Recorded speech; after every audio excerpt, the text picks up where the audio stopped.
Attention, please.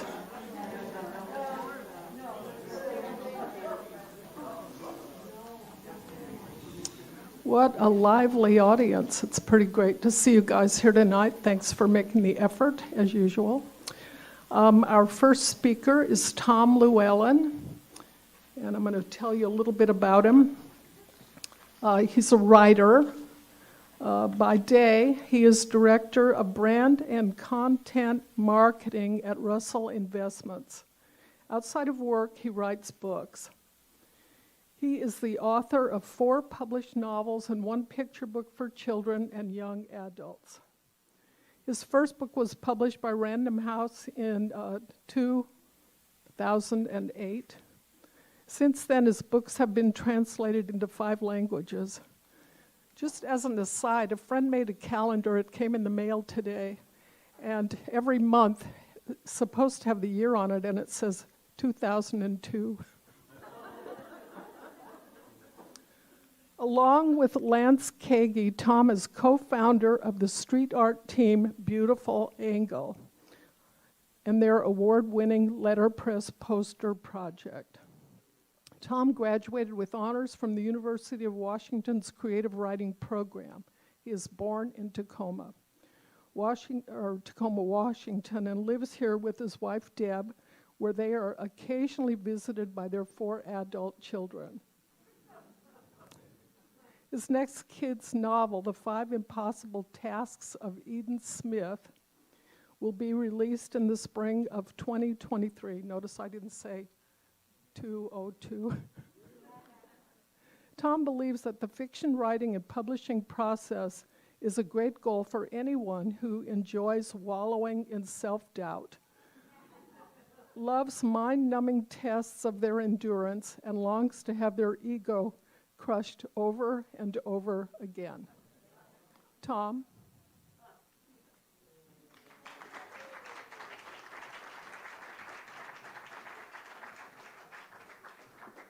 Yeah, so the official title of this talk is Why Becoming an Author is the Perfect Career If You Love Long Hours, Low Pay, and Debilitating Self-Doubt. And I believe that passionately. Just to start, I don't quite have the 50 slides, so I'm going to go a little slower. I wanted to be a writer since I was a kid, since I remember thinking in 5th grade, knowing that I wanted to write books and I thought I would do it for a living. Realized that's harder than I thought, but and I struggled at it. I probably didn't get serious about it till I was about 30, and then I struggled at it for about 5 years and was just getting nowhere. I went through, got a couple agents, lost a couple agents, wrote like 3 novels and got nothing from them, and I was just about ready to give up. And then I went to see this talk at the Tacoma Public Library by this guy, Britt called My 13-Year Overnight Success Story.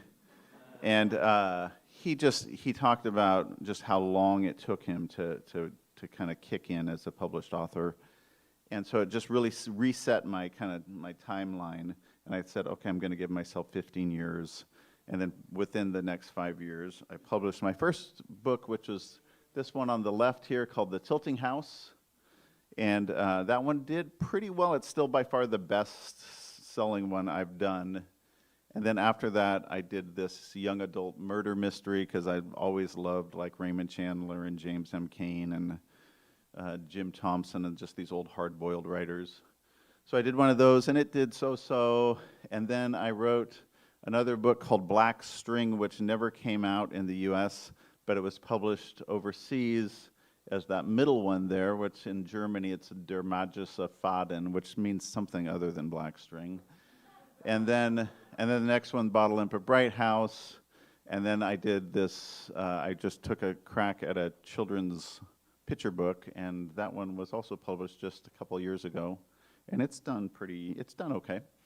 And then I have this one, as Lynn said, this one coming out in the spring of 2023. And then these things get published overseas in this really weird fashion because you have so little say about what they look like. So these 2 on the left are the Tilting House again. There's the one that was in South Korea that It still looks the same. I have no idea. I mean, you just have no idea. Is it right? Did they get it right? And then the next one is also the Tilting House, but they changed it to this incredibly. This is I think in the Netherlands, and they changed it to the house with the tilted floors and rats that talk, and something else. It's this incredibly long thing, but it's actually sold more there than it did in the U.S. So you can't argue. And the murder mystery, which in the U.S. was called The Shadow of Seth, they changed it to Tic Tac Tot. And this one called The Black String came out in, I think that is in Czech Republic.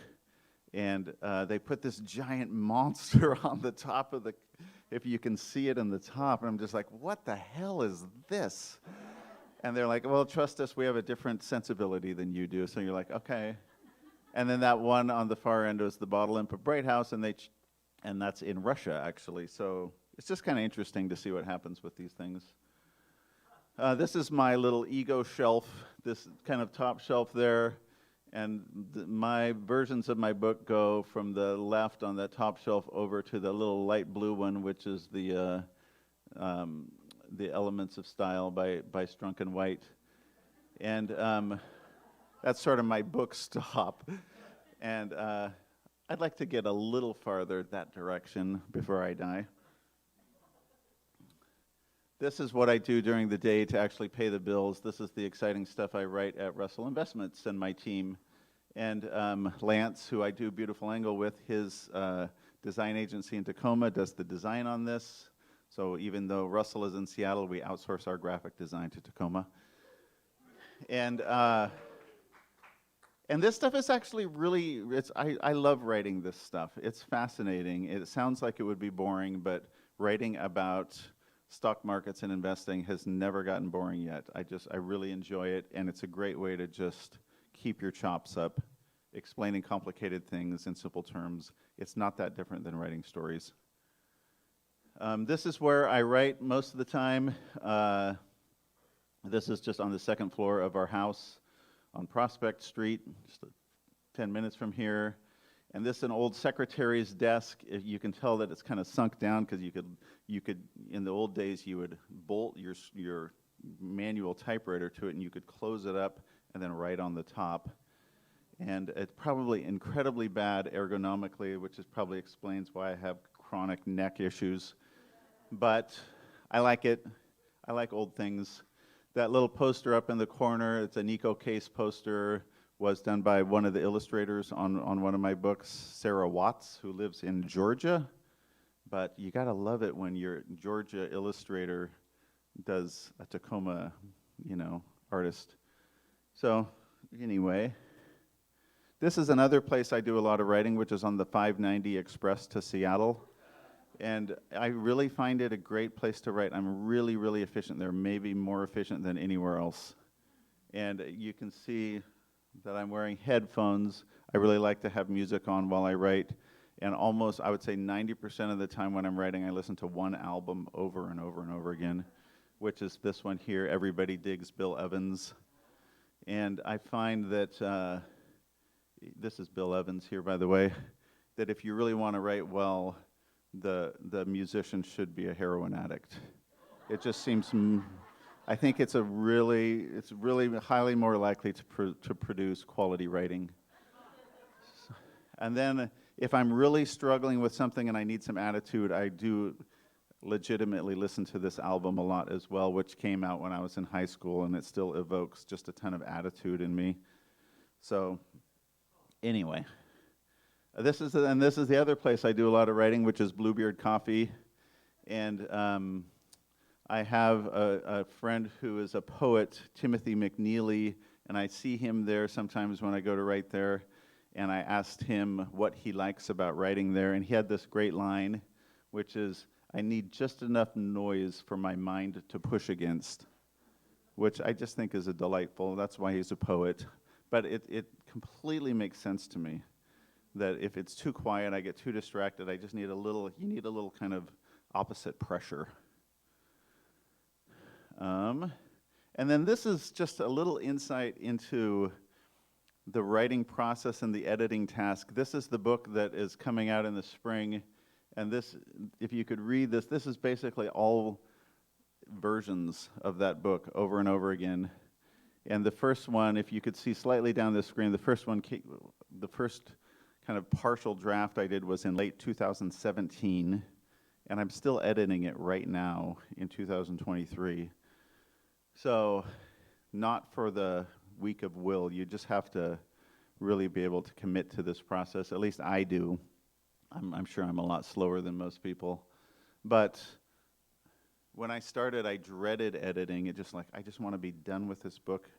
And it's completely become my favorite part of the process, because it's when you really get to play God, because you have this linear story and you have it done start to finish, and then when you in the editing phase, you kind of step out of time and you can move back and forth to wherever you want in the story and screw with things.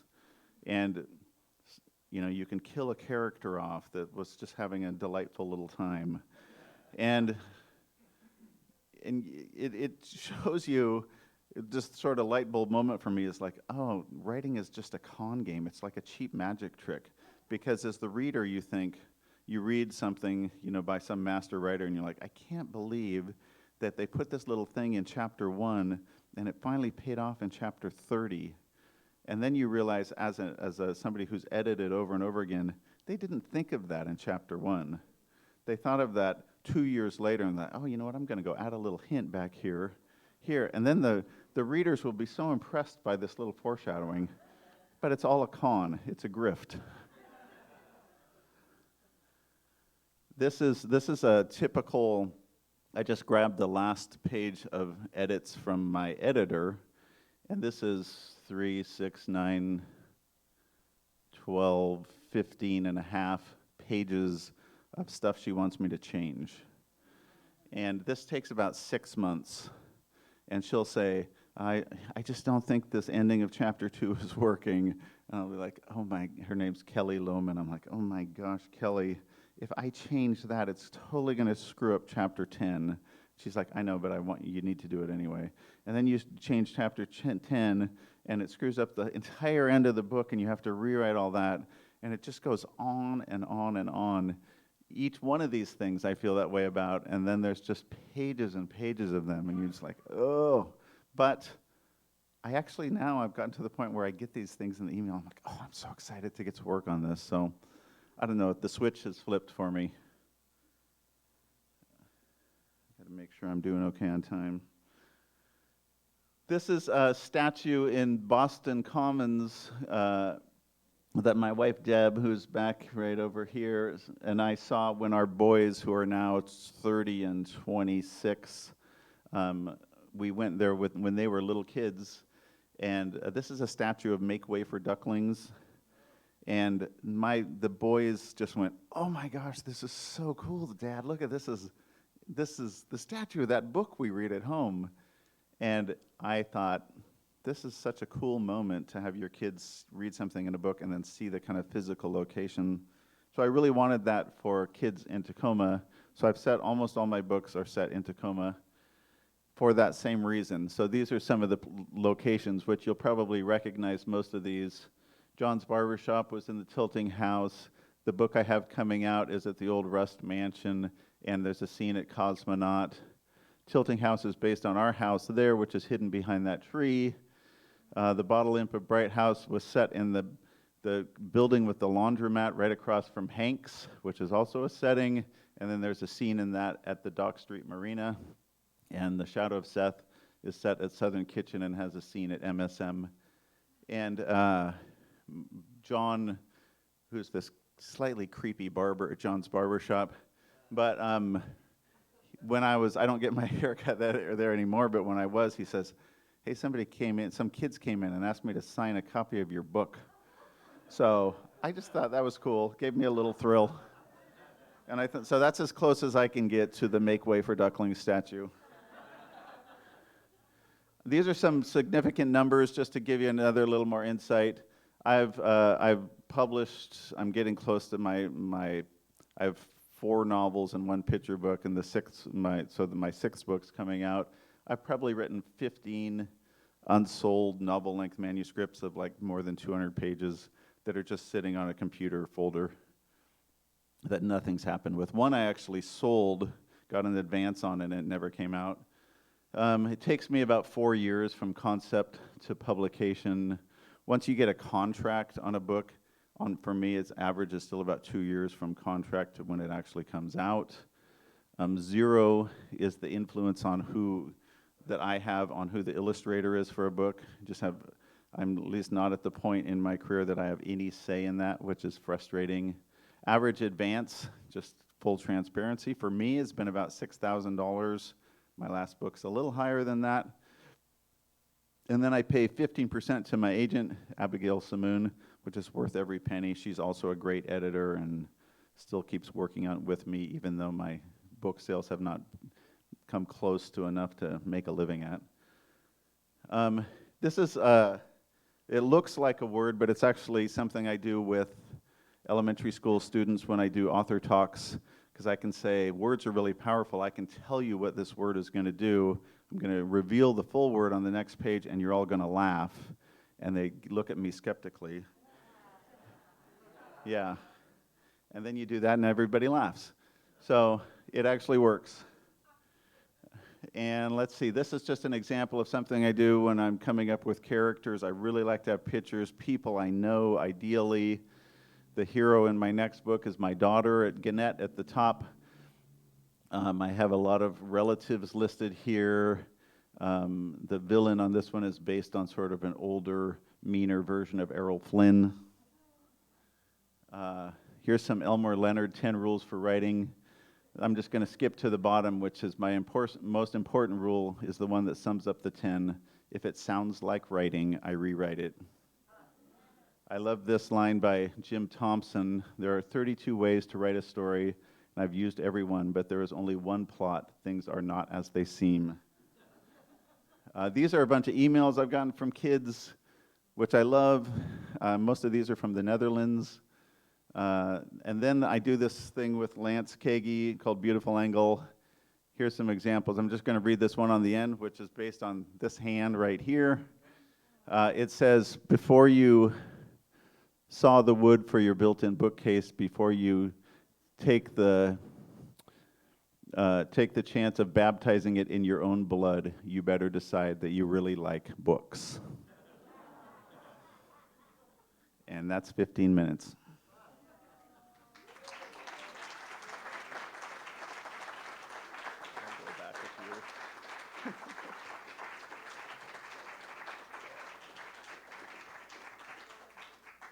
Questions for Tom?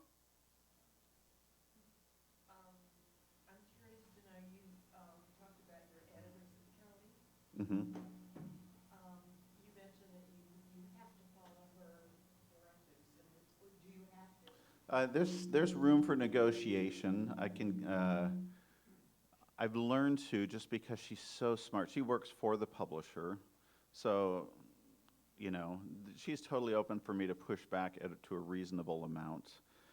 I think of it as if you're like a high school kid playing baseball and you're struggling on your own, and then like if you made it to the majors, your coaching gets so much better and it helps you so much. That's what it feels like. That's my favorite part about working with actual publishers, is access to great editors. It's a very collaborative process. There was one book I wrote that was aimed at a kind of young adult audience, and it had some kind of tricky adolescence, kind of Judy Blume kind of adolescent sexuality stuff in it. And the publisher was like, we really think you need to change this. And I was like, this is really important to me. I don't want to change it. And they're like, well, you don't have to change it. We just won't publish it. So it is compromise if you want your book to be read. So it's tricky. Yeah, my kind of sweet spot is called middle grade. So I had one young adult, which is aimed at teens, and then middle grade is sort of like, if you think of like the first couple Harry Potter books, like kind of 9 to 14, depending on the ability of the reader. Yes? What kind of software do you use? I use Word. I love Word. Yeah, there's all sorts of these things that map things out for you. It's too complicated for me. I don't know how to do it. Your last question was a good segue about the editor. How much time do you spend with her on average? I mean, I don't spend time with her in person. It's all via email and phone. But the editing process is probably 2 years on a novel-length book. So when you're at work, are you sitting there distracted when you go, oh shoot, I gotta rewrite chapter 10, or I've gotta come up with a new ending, but you're also at work and you're trying to focus on that? Oh yeah, I'm totally distracted. Yeah, and maybe occasionally going, to the floor upstairs and doing a little work in a privacy room or something. Yeah. Just occasionally. The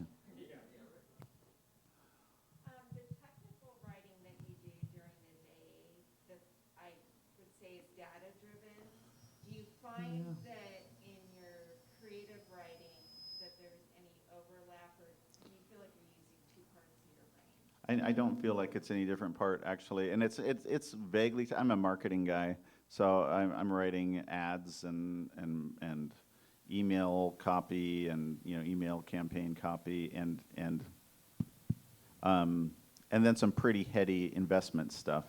But it's all still storytelling. It really is still storytelling. Any more questions? Tom, I just want to say, as the organizer of these shows, you invite somebody that writes books. And the first question is, if you write books, what images will you show?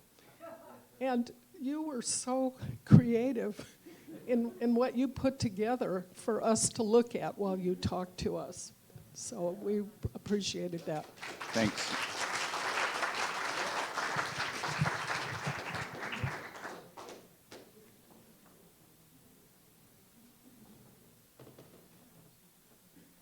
These earrings were found in the back of the room tonight, so if you lost some silver earrings and you tell me the value, I'll pass them back to you if they're valuable.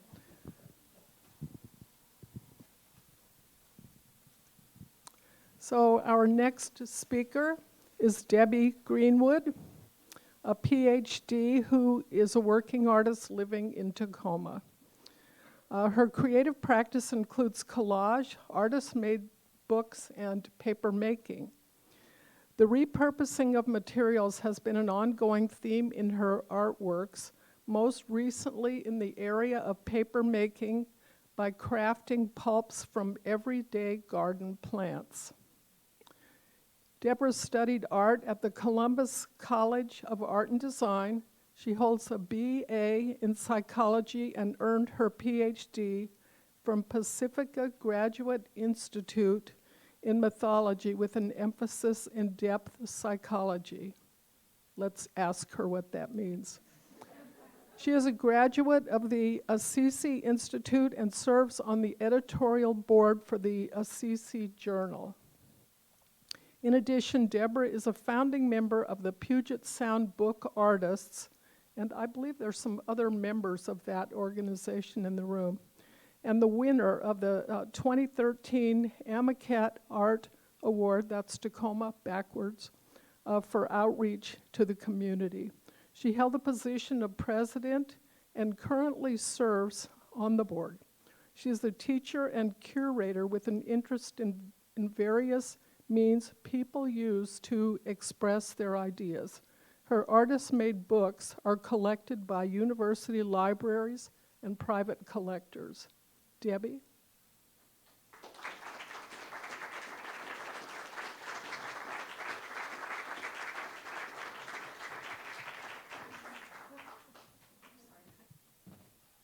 Thank you.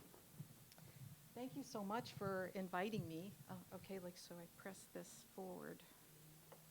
Oh, there we go. I really appreciate being here to share my work. What I wanted to talk to you about today is a project that I worked on for an exhibition called Science Stories, a collaboration of artists and scientists. It was initiated by the University of Puget Sound, and the event was really set in motion by 3 different people who were curators for this exhibition.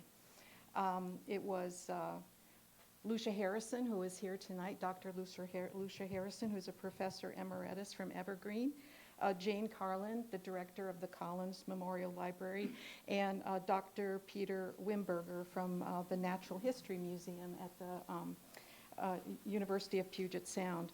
The exhibition has traveled from the Puget Sound to Port Angeles Arts Center and Evergreen, and is currently at Evergreen State College, where this will be its last showing, and it's going to be in the library there from January 9th to March 24th. The idea behind this was to bring together scientists and artists and to have them collaborate. The scientists working on their particular information or their studies, and the artists would work with them, and then they would create some kind of a visual art form in order to represent that collaboration and that information.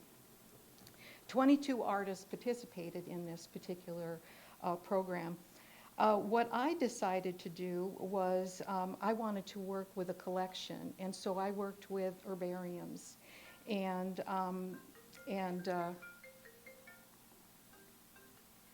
So there were several stages to my project. But I began with a definition, and I found a lot of different definitions. But the one that stood out for me was the one that's at the bottom here, a storehouse of specimens. And for some reason, that word storehouse kind of impacted me, you know. I thought it was a very poetic kind of word, and it conjured up ideas of memory, and also hinted at the collective intention of what an herbarium is for, that it is a preservation of plants for the future. And I really liked that. But I had to go and dig a little deeper before I could decide how I wanted to do my project. So I looked into the history of herbariums. I really had no idea how they started. And medieval herbal dictionaries were really the precursors to herbariums. The manuals gave descriptions of plants, but they also had recipes and for different medicines that these plants could be used for. But as times went by, herbariums began to change. And what happened is that the drawings began to take on more importance than the recipes and the writing about the plants. And so that mostly what happened is that these recipes left and the beautiful drawings stayed. The first record of dried herbariums are found in Italy during the Renaissance, and I just love this. They are called dried gardens.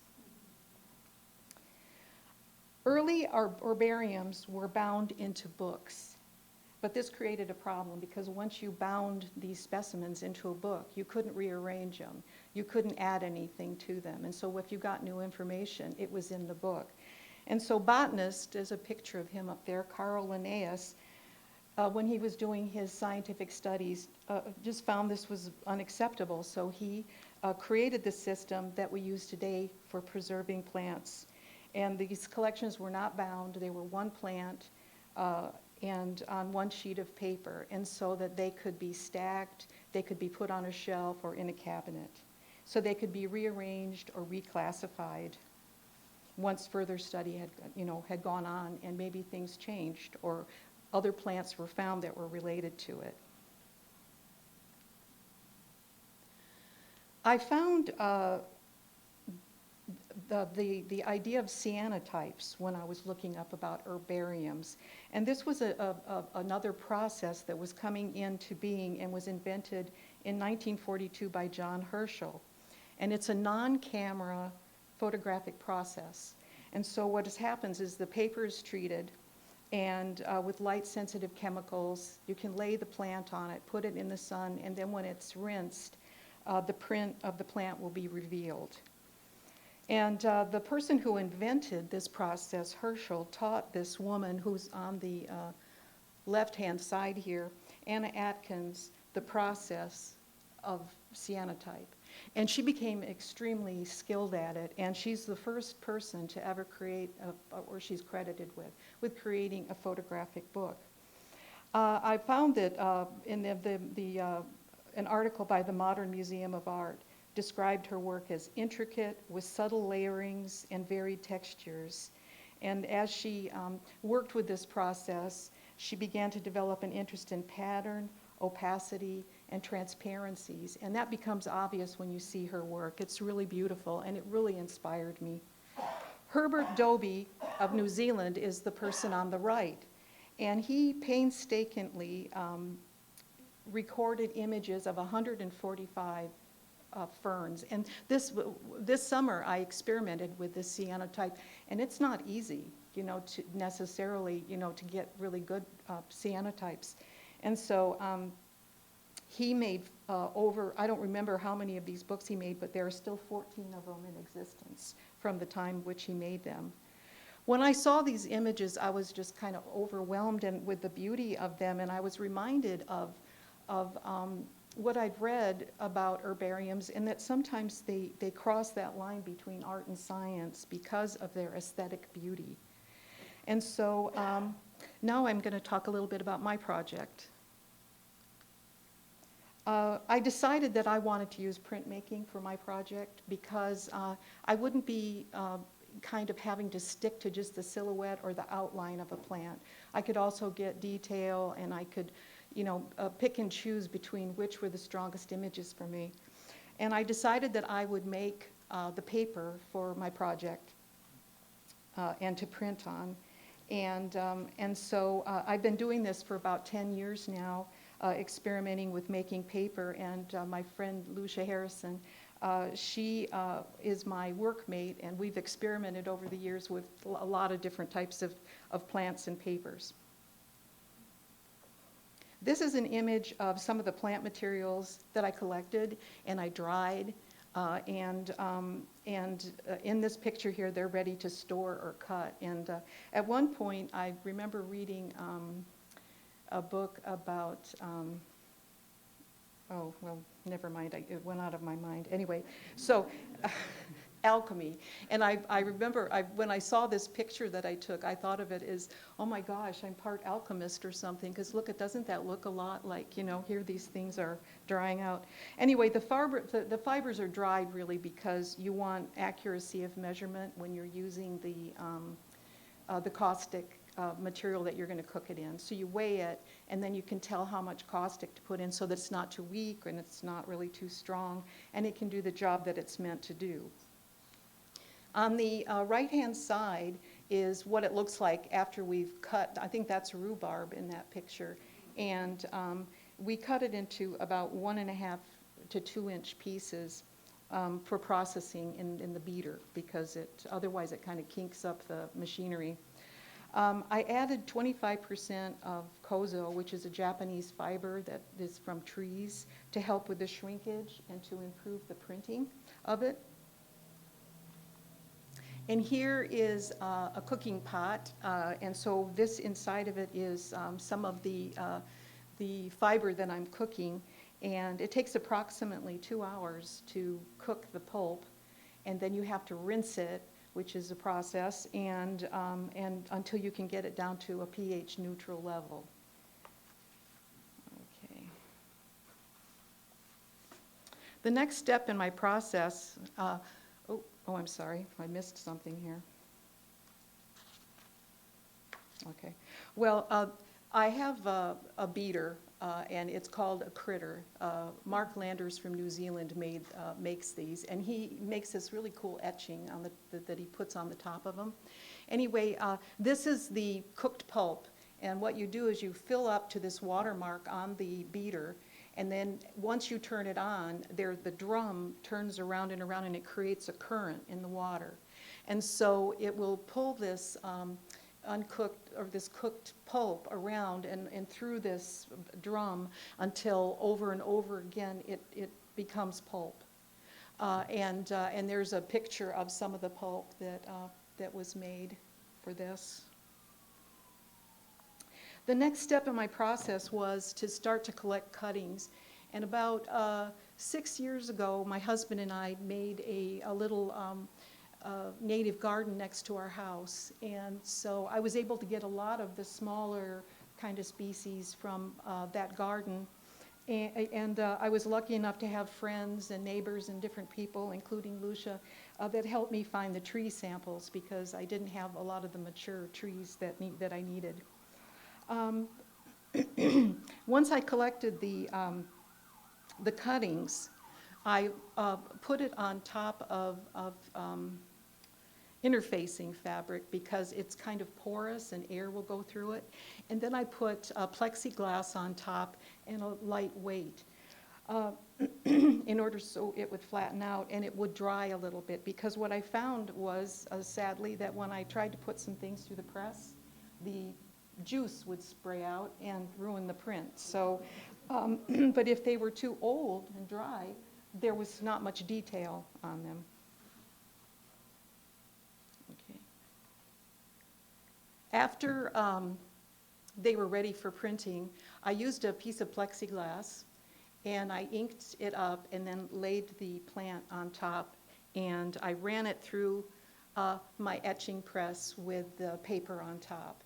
And I had to find different ways to add a little bit of moisture to the paper because sometimes I just didn't want to pick up. So I invented all these ways of holding a spray bottle and spraying it real fast over the top, or, you know, different things trying to get that a little bit wet. I tried putting it in a container, you know, with a sponge, but it didn't quite do the trick. And this next slide shows you the result. Here is the first one on the left here. That's the first run through, and you get this black background with this silhouette. And then you can pick up the plant, turn it over so the ink side is up, put it on a clean plate, and you get the second print, which has detail, if you're lucky. So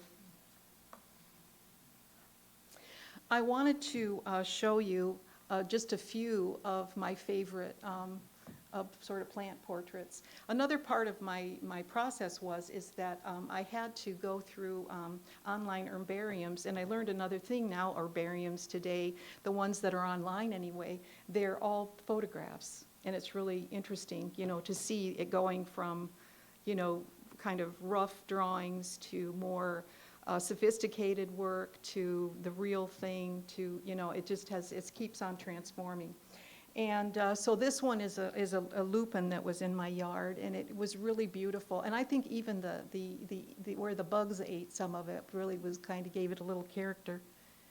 This is vanilla leaf, and I think that's a really pretty plant. This one is beaked hazelnut, and I could not believe the detail that came out on that plant. It's just really beautiful. This is western red cedar. Deer fern, and big leaf maple. And this is my final project, and I kind of pick and chose, you know, different ones and different colors to put together.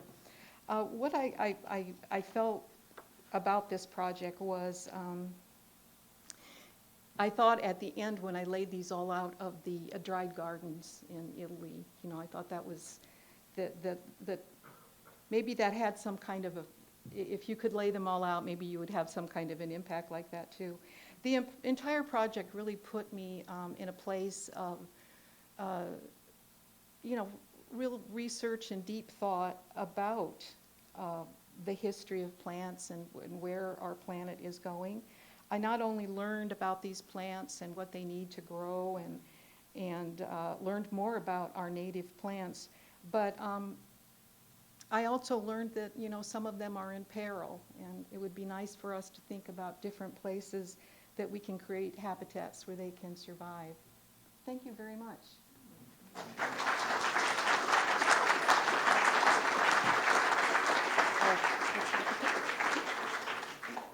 Questions? Yeah. So, couple questions. Yeah. What size They're about 8.5 by 11. Okay. Yeah, yeah, so, And mhm. then on your paper, is it archival, and then can you do different weights? Like, can you do Yes, 3 pounds, 300 pounds? you can, and you can do very heavy paper, you can do very light paper. The thing that allowed me to do that really kind of plant-like thin paper had to do with using the kozo, using some Japanese fiber. Okay. As far as archival, what do you think, Lucia? Yeah, as long as it's pH neutral. Yeah, it's pH neutral, and it also, I think, the strength of having, and one of the reasons we use the Japanese fibers is because they're very, they don't interfere with the look of the actual texture of the other paper. Yeah. And it really makes it strong. Yeah. Yeah. Really beautiful. Oh, thank you very much, thank you.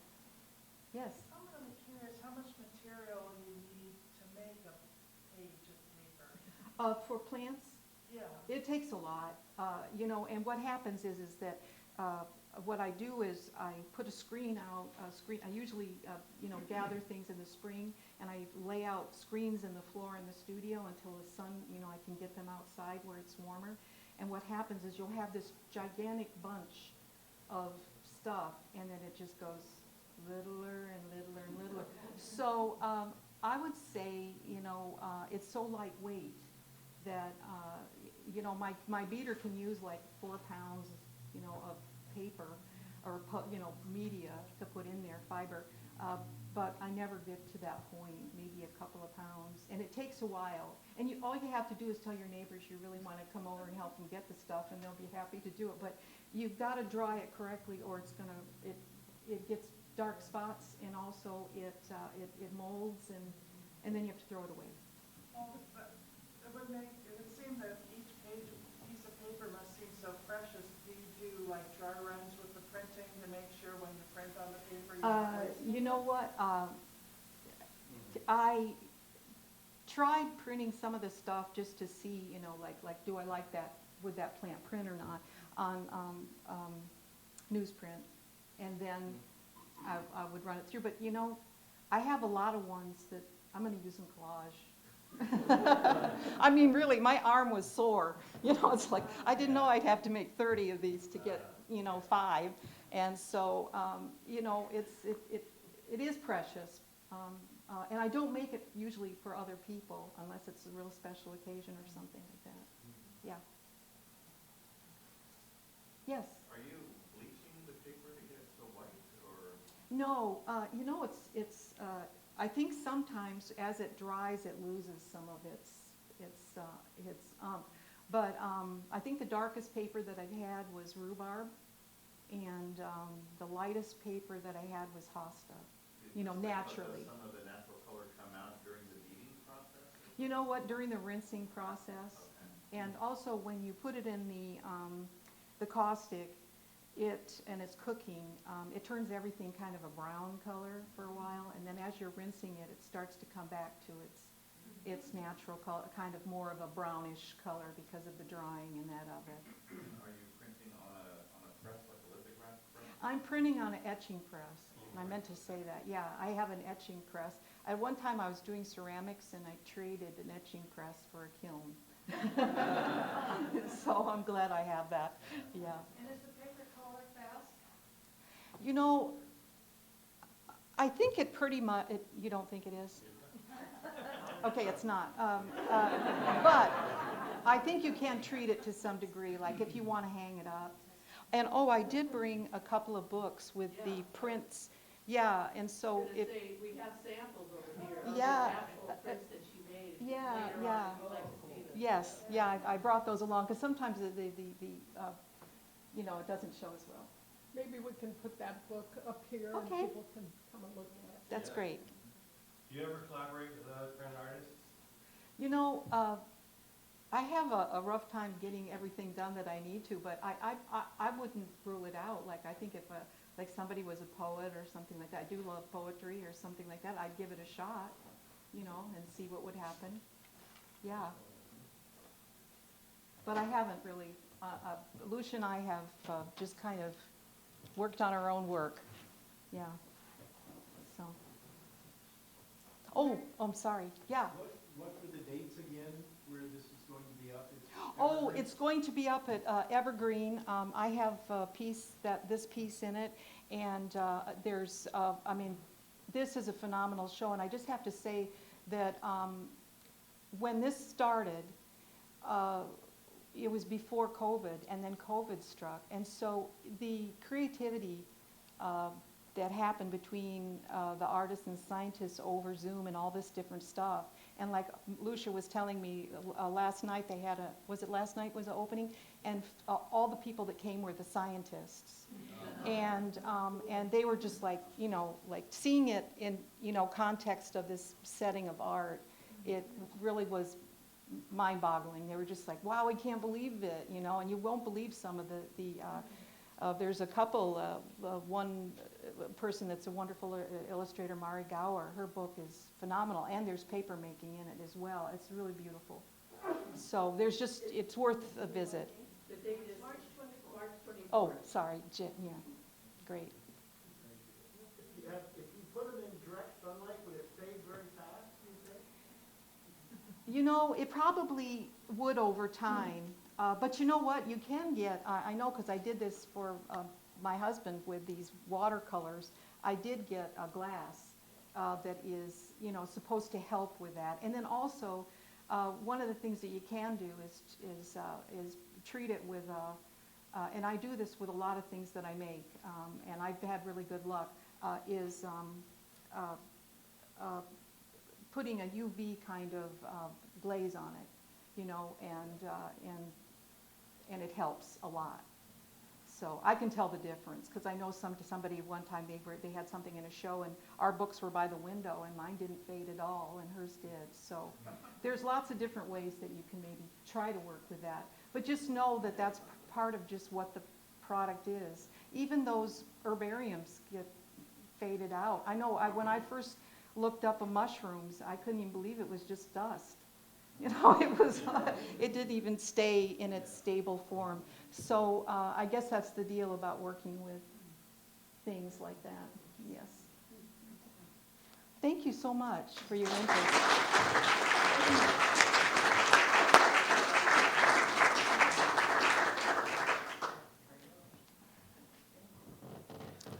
Okay, let's auction these earrings off. Nobody's claiming them. Heck.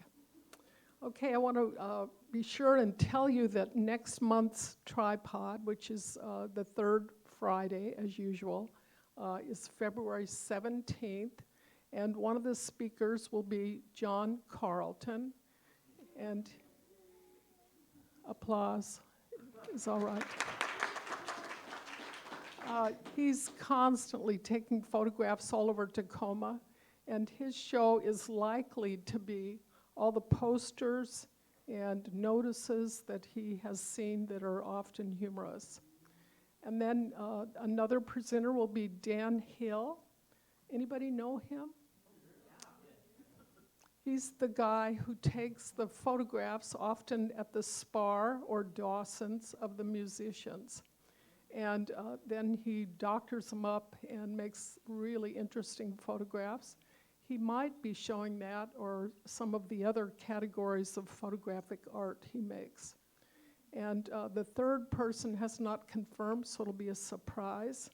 And you'll get that information in an email. And if you're not on the email list, there's a clipboard back there on that copper-topped table, and you can sign up. So our third and last speaker is Britt. Chris was born in Phoenix, Arizona, and raised by a pack of wolves in an abandoned gold mine in the Superstition Mountains. He was named Cartoonist of the Year by the National Press Foundation in Washington, D.C. That's serious, by the way. He has also been honored with the Sigma Delta Chi Award, one of journalism's most prestigious awards. He has also won numerous press club awards in Arizona, California, Texas, Illinois, and Washington State. In 2000, he was the only U.S. cartoonist to be recognized by the United Nations for his cartoons dealing with Mid-East peace. Chris's cartoons are nationally syndicated in over 350 clients nationally and internationally, including the New York Times, LA Times, Chicago Tribune, Washington Post, USA Today, and the London Times. His work has also appeared on CNN, MSNBC, PBS, Fox News, Good Morning America, and many others. He has been viciously targeted by Rush Limbaugh, former radio talk show blowhard and well-known drug addict.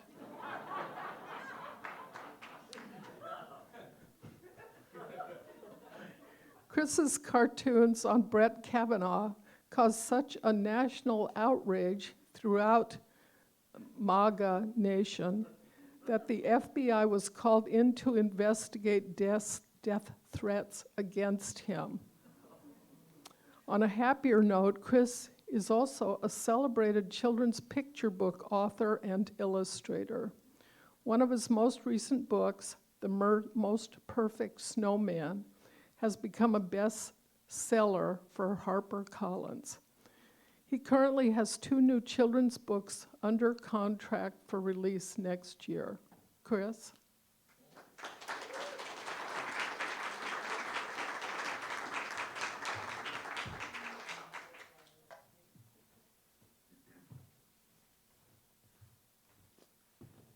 Well, I'm a little bit embarrassed because I thought my topic was, my favorite thing to eat for dinner.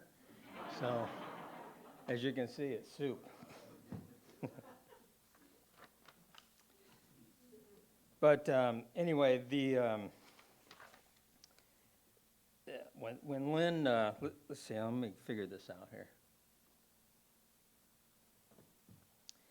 When Lynn called me a few months ago, she said, Chris, as an editorial cartoonist and practitioner of the First Amendment, tell me, what do you think of free speech?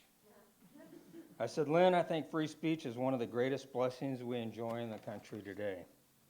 She paused and then she said, so you're an advocate of free speech? I said, you bet I am. She said, I'm glad to hear that, Chris. How would you like to come and give one on January the 20th? So here I am. Now, what is the role of a cartoonist? I think it's best illustrated by the story of a woman who was one day visited by her preacher. As he sat on the couch, he noticed a large bowl of peanuts on the coffee table. He asked, mind if I have a few? She replied, not at all. They chatted for an hour, and as the preacher stood to leave, he noticed that instead of eating just a few of the peanuts, he'd emptied most of the bowl. He said, I'm terribly sorry for eating all of your peanuts. I really meant to just eat a few. The woman replied, oh, that's all right. Ever since I lost my teeth, all I can do is suck the chocolate off of them.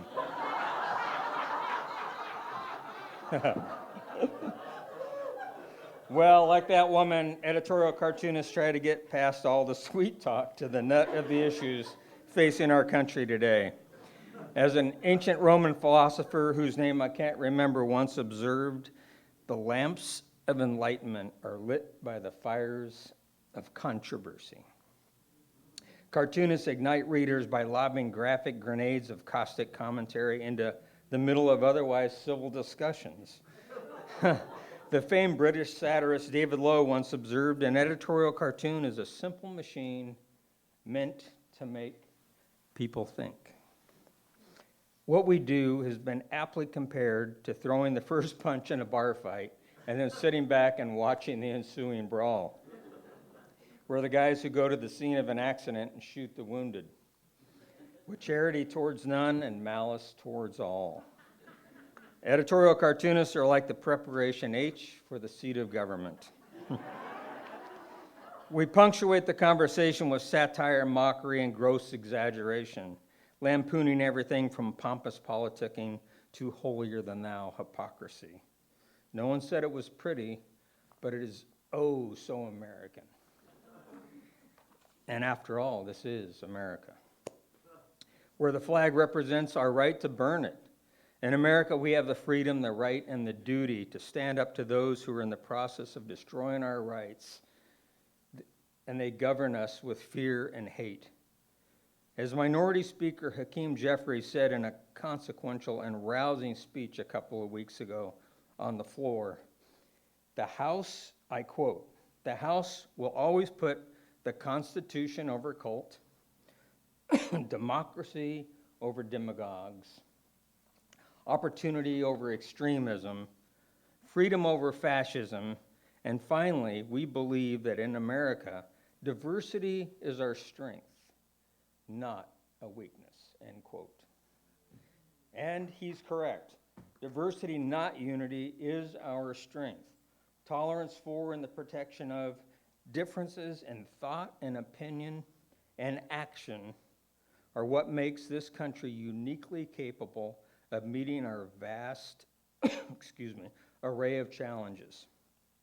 Our Constitution is not meant to enforce some lockstep mentality that attempts to drown out at the water's edge critical thinking, free expression, and ever-needed dissent. As Gunther Grass once observed, the first duty of a citizen is to keep his mouth open. Now, for your listening pleasure, I brought a couple samples from readers' reactions and angry letters to my work over the years. One reader wrote, and I quote, "I hope you get fired. You're a complete moron and a huge idiot." Brilliant. Another one, "You should be ashamed. Printing the truth is sometimes not appropriate."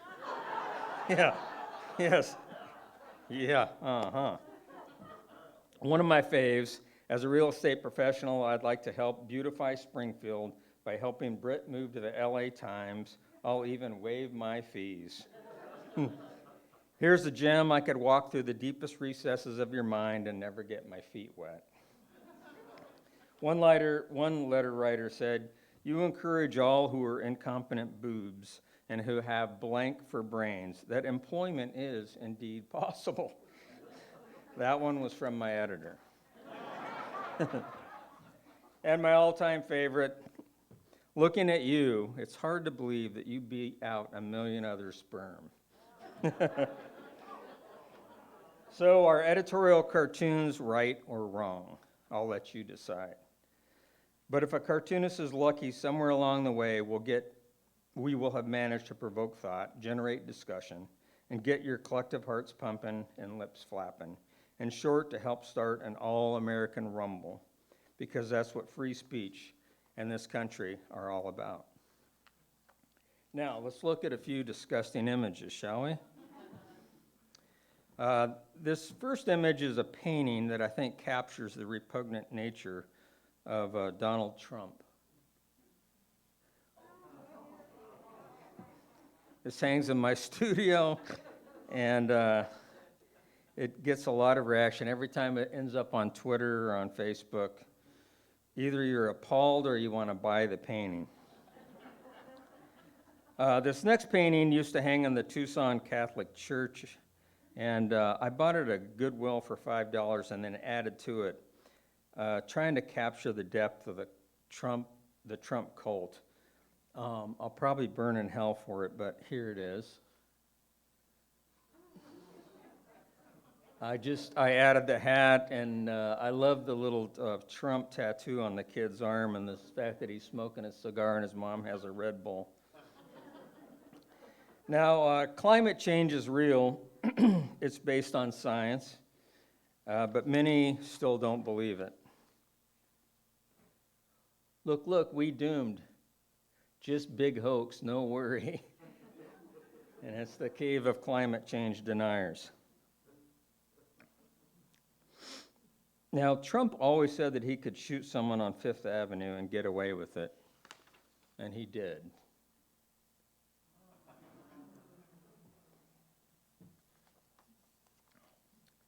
Now, part of the way I generate income, besides snatching purses on 6th Avenue, is as a children's book author and illustrator. I get to spend my time dreaming up kind stories like this next book I wrote and illustrated for HarperCollins. It's called The Most Perfect Snowman. But as a cartoonist, I have to draw the most perfect criminal.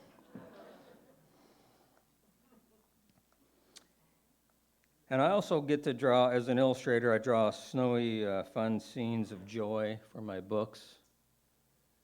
And there's Drift the Snowman playing with the children. But as a cartoonist, I also draw snowy scenes.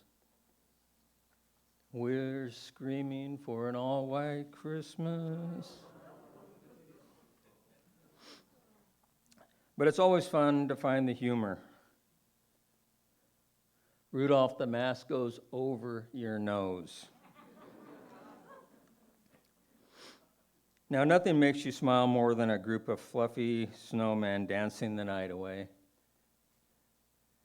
And there's Drift and the snowman band having a good time. And we also have Trump and his supporters that are shooting the night away. Welcome to the club. And here's another group of people. Merrick Garland says, those involved must be held accountable now. Where are they? Yeah. Come on, Merrick. You start arresting some people, would you? And have you noticed that the Republicans actually have a lot of dangerous groups, including Tucker Carlson and Fox News?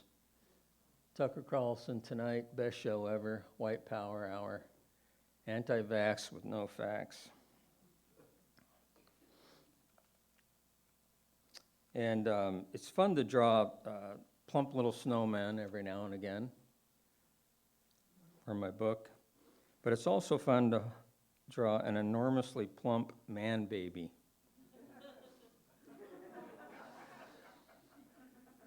The New Year's baby, 16, 17, 18. You know what's fun? A snowman and children laughing. Such joy. But you know what's really fun? Watching Kevin McCarthy humiliate himself on live TV over 5 glorious days. See you tomorrow at noon. So much winning. But finally he did win, and he took over the house. And there's his house. Now, I'm also working on a graphic novel that my agent is in the process of trying to sell. And it's about a group of bloodsuckers. And no, they're not politicians, they're vampires. And it's called The Fangdellas. There's a cover page. They live in a castle, and then they get kicked out of the castle because their son insults some of the most famous monsters of all time. Hey, mommy, your mommy doesn't love you. Your mommy doesn't love you. Tells the wolf man he has fleas and has dog breath. And then he tells Frankenstein that he's what gives everybody nightmares. And then there's 270 more pages to that you can read when it comes out. But politics can also be scary. This house has the best treats, the Republican House. I pack a lot of detail into my work, my cartoons. Insurrection or treat. Halloween gets scarier every year. All these little thugs outside. And what's more frightening than Clarence and Jenny Thomas? What did you say to the January 6th committee? That we never discuss stuff. Yeah, that's true. Losing our rights is also horrifying. SCOTUS torture chamber, it doesn't look good. Women up against the wall. Britt with his beer in his hand. SCOTUS up on top of women, and Iran on the other one. I like the view from up here.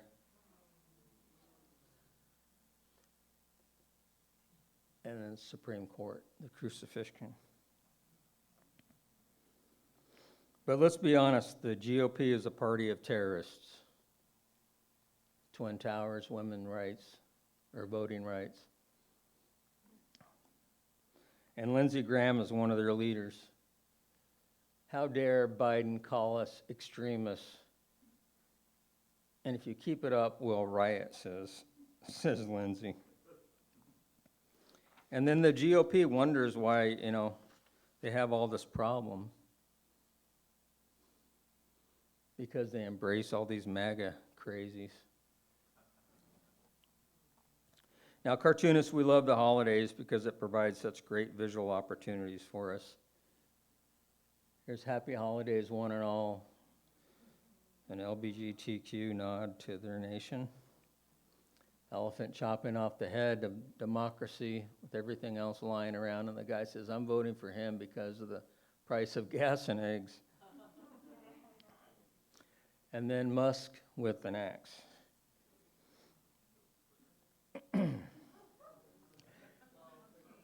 And then every once in a while, cartoonists receive a gift from the cartooning gods. Herschel Walker. I'm pro-life, not pro-life. I'm not pro-life, I'm pro-life. And then one day I was thinking, what if Abe Lincoln met Trump?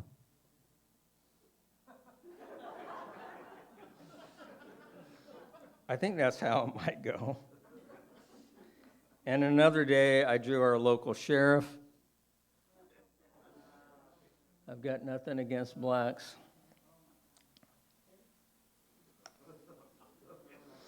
And honestly, doesn't it feel really good sometimes just to take the garbage out? Oh, sorry. Yeah.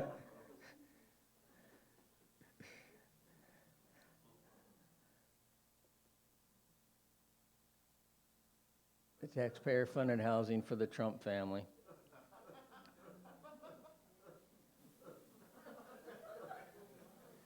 And who doesn't like a good demolition derby? I know I don't, when he's the driver. And there we go, taking the trash out. That was nice, finally.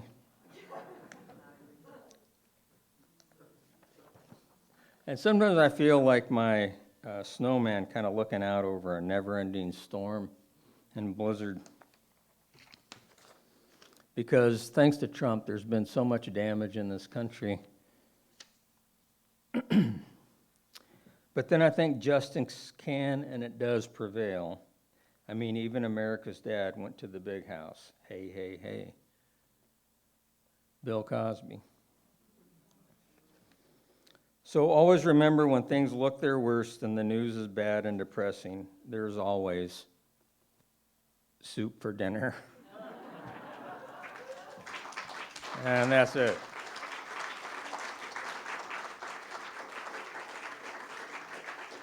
Thank you very much. Any? Well, I don't eat meat anymore. Yeah. I will have to say I'll eat some salmon and shrimp, but I don't eat red meat or chicken anymore. Why I'm just curious, why? That explains the tomato soup. Oh, there you go. Yeah. Chris, Yeah. do you watch a lot of news? I do watch a lot of news, unfortunately. Yeah. How much? It's on all day. If I'm not, reading, my day starts out with, reading my online newspapers anymore. I don't subscribe to any Dead Tree editions, but and then I have my different news channels on that I watch and talk to different colleagues of mine across the country, coming up with ideas. Sometimes run an idea by Michelle to see if it works. And So, it's just, especially during the Trump years, it was like really, I think it was really depressing for a lot of creators. And then especially for cartoonists and comedians, what they said is, how do you draw something so ridiculous? I mean, Trump says something, and it's so outrageous that as a creator, as an artist, how do you sit down and create something that tops what he says? And then he says so much that you finish a cartoon and you go, okay, I can like go to the gym or go golfing, and then breaking news, he said something stupid, and then before the night's over, he said something else stupid. So, it's just like this never-ending chasing of a news cycle that he drove. Trump drove the news. Now, you have to come up with some of those cartoons fairly fast. Daily, yeah. So it's, you have to, what I try to look at when I'm digesting the news is what is in the public, mind during that minute. Like tomorrow, what will we still be, talking about? So I try to be as topical as I can. Yeah. Yeah. When you were in school, like high school and college or whatever, did you do cartoons about school and your fellow students and teachers and whatnot? Yeah, well, yeah, I would think cartoonists always joke because we get paid to do what we used to get sent to the principal for, right? I was always more than anything making fun of teachers. I never did that because I was always feared that, I would be in trouble and my parents would be called down to school. And so it was more early on in my career. We would have an assignment we had to do, Michelle knows this story, like a 6-page paper on Western forts. And so, everyone else would turn in 6 pages of written, forts are made of wood, and mine would be a little couple, forts are made of wood, and then there would be these amazing drawings, They called my mom and dad down and they said, here, we just want to show you Chris's reports. But they were almost always illustrated. But my teachers were really cool, and they actually made me write more words, but they let me illustrate. So that was always kind of a tip of the hat to them. Yeah. I would assume the children's book is like a way to kind of get away from the constantly soaking in the negativity. Yes. But you have to, how do you like avoid like PTSD or whatever, just being constantly focused on the negative? That's a really good way to put it. Because it would just really weigh on my mind, I've lived through a lot of Republican, conservative presidents who I didn't like their policy, but there was never a fear. Like I feared what this guy would do next, and it wasn't good for me. And it wasn't just me; it was just I think everybody in America. We go to bed every night and we're like, is this guy gonna start World War III with North Korea? And which turns out we came a lot closer than we knew. So yes, it is a retreat for me going into the children's books where, like I said, I can draw these snowy scenes or write, like what you do. You kind of lose yourself in these stories and coming up. And it's still visual storytelling, which is what I love about it. I like that idea of expressing myself through the visuals. The graphic novel is right in that format, where you can, it's kind of my sweet spot, I think, where I can be funny, I can be ironic, and draw silly pictures that maybe middle school kids are going to giggle at, right? So there's a silliness to it. Mm-hmm. Yeah, anybody else? Oh, yeah.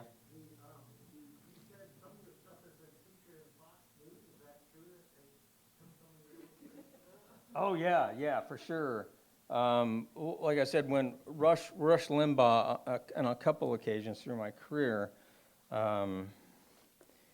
he would show my cartoons on his shows, for sure, and then called the newspaper up here and tried to organize a boycott against the paper when I was working here, and I think we had 5,000 cancellations in one day.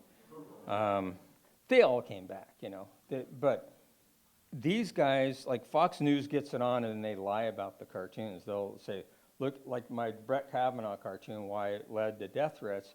It was on Fox News constantly. I think they were trying to break a world record for how many news stories they could do on an editorial cartoon. But they kept it on and they kept lying about it. Like I was doing, like what I said, they were misinterpreting the cartoon. But anyway, it led to just an immense amount of hate, and I did have to get protection from the local sheriff in Tucson, and the FBI Special Crimes Unit was actually called in. So yeah, it does run on Fox, but they don't run my work on Fox and go, here's another amazing cartoon by Chris Britt.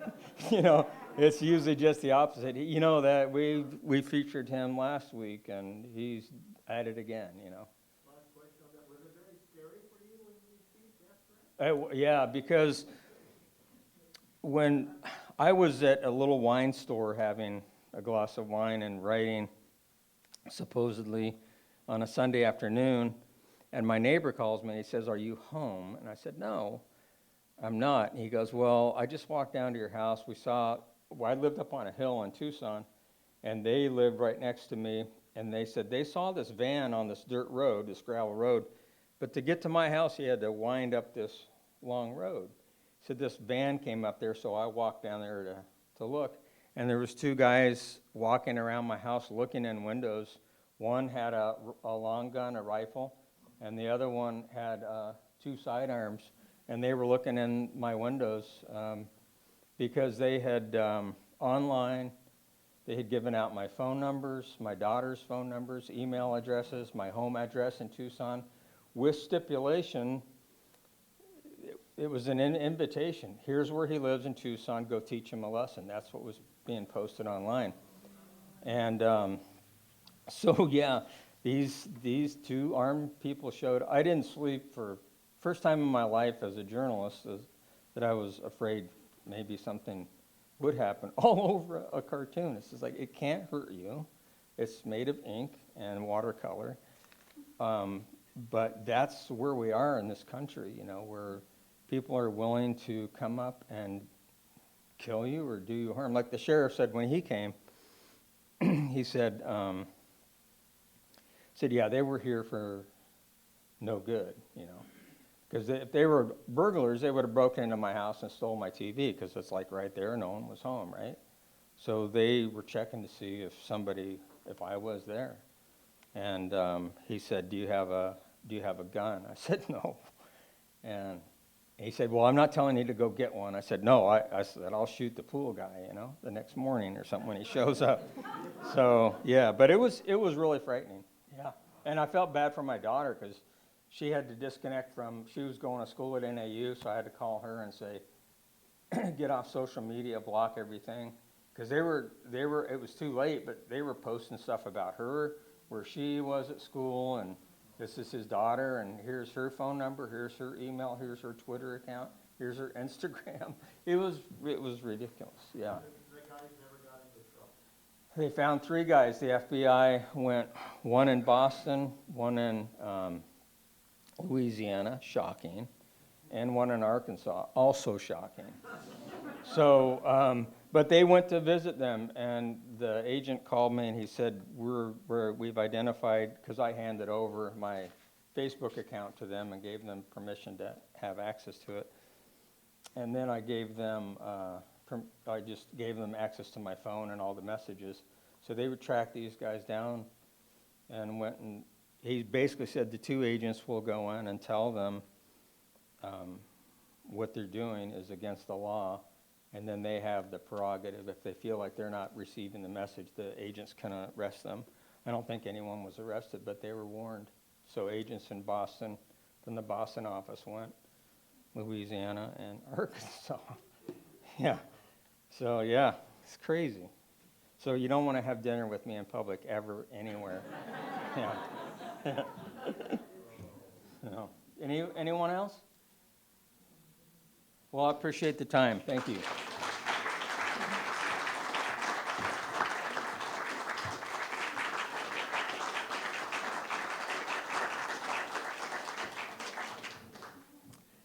One more thing, these presentations are being recorded, and you can find them on YouTube by typing in Tacoma Tripod Arts. And I put that on the bottom of every email so you can figure out how to look up tonight's presentation and about the last 10 presentations. So thanks so much for coming. Thanks.